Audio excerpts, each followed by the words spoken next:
আজ প্রায় বছর কয়েক পর হঠাৎ দেখা পাড়ার মোড়ে। দুজনেই কত বদলে গেছি।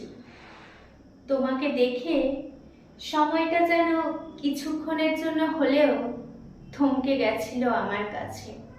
আগের দেখা আর এখনের দেখার মধ্যে আকাশ পাতাল ফারাক। দুজনে দুজনের সাথে কথা বলতে পারছি না, এমনকি চোখে চোখ রেখে মুচকি হাসতেও দ্বিধাবোধ হচ্ছে দুজনের। ভগবান বোধহয় এইসব কেড়ে নিয়েছে আমাদের কাছ থেকে।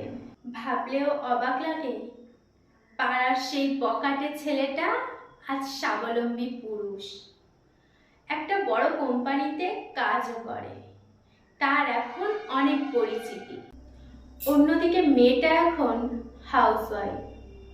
স্বপ্ন তারও ছিল অনেক বড় হবে, নিজের পায়ে দাঁড়াবে, কিন্তু সেগুলো এখন শ্বশুরবাড়ির চার দেয়ালের মধ্যে আটকে আজ মৃতপ্রায়। ভালোবাসা সুন্দর, পবিত্র, তাকে সবসময় কাছে পেতে হবে এমন কোনো কথা নেই। এদের ভালোবাসা চিরস্থায়ী, এ এক অন্যরকম টান। তাদের না বলার মধ্যেও বেঁচে থাকবে তাদের ভালোবাসা হাজার হাজার বছর।